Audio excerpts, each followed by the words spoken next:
नमस्कार दोस्तों, स्वागत है आपका आपके YouTube चैनल HR जी के भाई अशोक सर पर।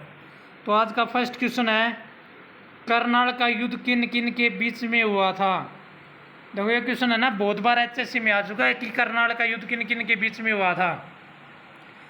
ए ऑप्शन में नादिर शाह और मोहम्मद शाह, बी ऑप्शन में नादिर शाह और औरंगजेब, सी ऑप्शन में नादिर शाह और शाह आलम, डी ऑप्शन में है शाह आलम और मोहम्मद शाह।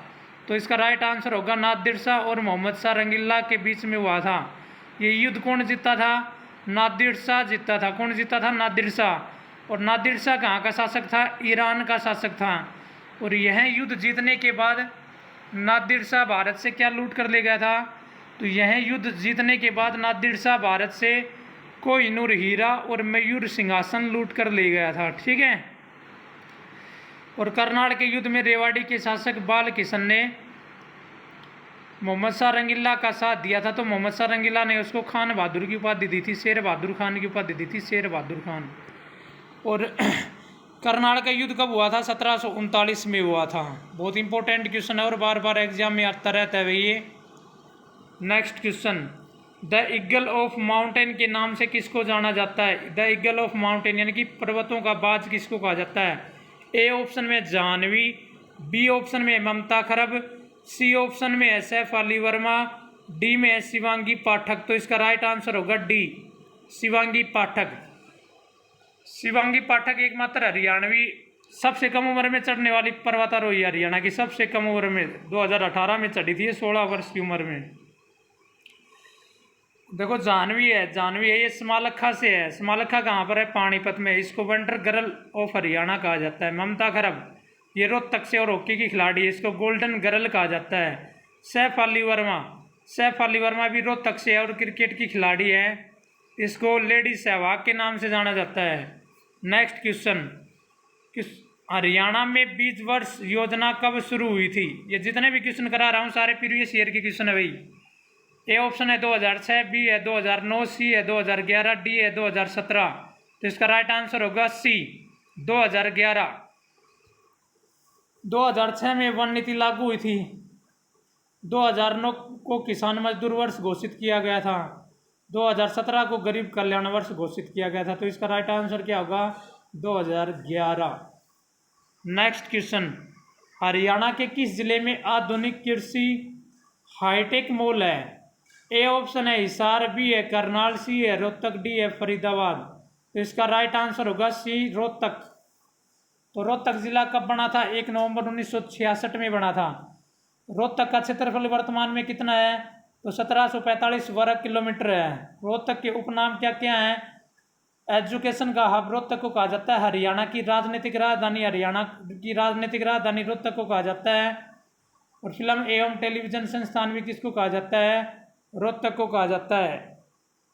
हिसार जिला कब बना था? 1 नवंबर 1966 में। और हिसार का क्षेत्रफल कितना है? 3983 वर्ग किलोमीटर है। करनाल जिला भी कब बना था? 1 नवंबर 1966 में। और इसका क्षेत्रफल कितना है?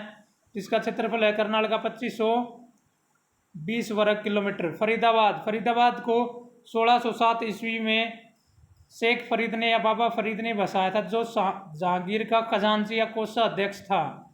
फरीदाबाद को डॉक्टर राजेंद्र प्रसाद के सपनों का शहर कहा जाता है।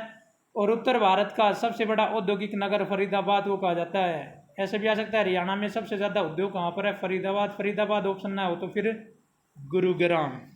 नेक्स्ट क्वेश्चन, खाद्य प्रसंस्करण के न्यूनतम आंकड़ों के अनुसार हरियाणा भारत में निम्नलिखित में से किसके उत्पादन में पहले स्थान पर है?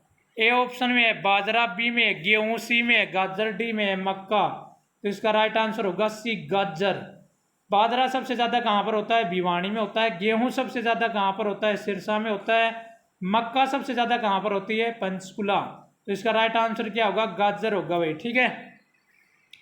नेक्स्ट क्वेश्चन, उत्तर पश्चिमी कृषि जलवायु क्षेत्र का मुख्यालय कहाँ पर है? ए पंचकुला, बी रोहतक, सी करनाल, डी पानीपत। तो इसका राइट आंसर होगा करनाल, सी। देखो हरियाणा को कृषि जलवायु क्षेत्र के आधार पर 2 भागों में बांटा गया है। भारत को कृषि जलवायु क्षेत्र के आधार पर 15 भागों में बांटा गया है, जिसमें हरियाणा भारत के कौन से भाग में आता है? 6ठे भाग में आता है। तो दो भाग कौन कौन से हैं कृषि जलवायु क्षेत्र के? एक तो उत्तर पश्चिमी कृषि जलवायु क्षेत्र है, इसका मुख्यालय कहाँ पर है? करनाल। दूसरा है दक्षिणी पश्चिमी कृषि जलवायु क्षेत्र, उसका मुख्यालय बावड़ रेवाड़ी में है। दोनों भाग याद रखना, उत्तर पश्चिमी कृषि जलवायु क्षेत्र और दक्षिणी पश्चिमी कृषि जलवायु क्षेत्र। अब देखो ये कृषि जलवायु क्षेत्र में एक बार एग्जाम में आ गया था कि हरियाणा निम्नलिखित में से कौन से कृषि जलवायु क्षेत्र में आता है, तो उसमें ऑप्शन में था पार गांगे मैदानी क्षेत्र में आता है, पार गांगे, या पार गांगे ना हो तो ट्रांस गंगा मैदानी क्षेत्र में आता है हरियाणा, भारत में छठे में। ठीक है, याद रखना। देश की पहली शहद मंडी कहाँ पर बनाई जाएगी? ए ऑप्शन है गुरुग्राम, बी है सोनीपत, सी है झज्जर, डी है कुरुक्षेत्र। तो इसका राइट आंसर क्या होगा? कुरुक्षेत्र के रामनगर में बनाई जाएगी। और हरियाणा में एकीकृत मधुमक्खी प्रजनन केंद्र कहाँ पर है? रामनगर कुरुक्षेत्र में है। किस देश के सहयोग से खुला था? इजराइल देश के सहयोग से खुला था। वो भी किसके देश के सहयोग से खुला था? इजराइल देश के सहयोग से खुला था। अब देखो गुरुग्राम में ऑर्गेनिक मंडी बनाई जाएगी। और अंतर्राष्ट्रीय सतर की क्या है? फूलों की मंडी भी गुरुग्राम में नीदरलैंड देश के सहयोग से बनी थी। और हरियाणा में अंतर्राष्ट्रीय सतर की फल एवं सब्जी मंडी कहाँ पर है? गन्नौर सोनीपत में। झज्जर में होलसेल के लिए मछली मार्केट बनाई जाएगी। होलसेल की मछली मार्केट कहाँ पर बनाई जाएगी, या होलसेल की मछली मंडी कहाँ पर बनाई जाएगी? झज्जर में। ये क्वेश्चन भी याद रखना। नेक्स्ट क्वेश्चन, हरियाणा का पहला प्रादेशिक नाम क्या था? ए है भाई ऑप्शन में बहुधान्य, बी है हरना, सी है हरियाला, और डी है रजत ए हरियाणा। तो देखो इसमें से ऑप्शन में मिस्टेक हो गई भाई टाइपिंग करने में।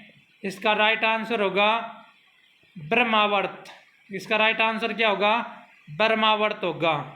बहुधान्य क्या हरियाणा को किस में कहा गया था? तो महाभारत काल में हरियाणा को बहुधान्य कहा गया था, और युद्ध काल में हरियाणा को बहुधान्य कहा गया था। बहुधान्य का अर्थ क्या होता है? अत्यधिक समृद्ध भूमि होती है।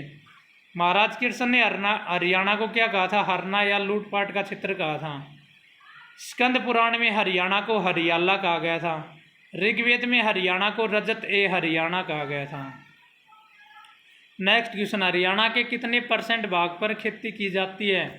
ए 70%, बी 80%, सी 86%, डी 81%। तो इसका राइट आंसर होगा डी 81%। हरियाणा की 70% जनसंख्या ना कृषि पर निर्भर करती है।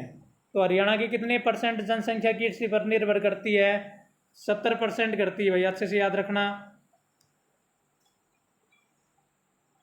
और 86% जो भूमि है ना हरियाणा की वो कृषि के योग्य है। तो हरियाणा के कितने % भूमि कृषि के योग्य है? 86% भूमि। और कितने % भूमि पर कृषि की जाती है? 81% पर की जाती है। और देश की जीडीपी में हरियाणा कृषि का कितना योगदान है? 15%। पहले 14% था। अगर 15% ऑप्शन में न हो तो 14% कर देना। ठीक है। और हरियाणा में सबसे ज़्यादा खाद्य फसल कौन सी होती है? तो गेहूँ होती है, और भारत में चावल होती है। ये भी याद रखना। नेक्स्ट क्वेश्चन, वर्तमान में हरियाणा का मुख्य सूचना आयुक्त कौन है?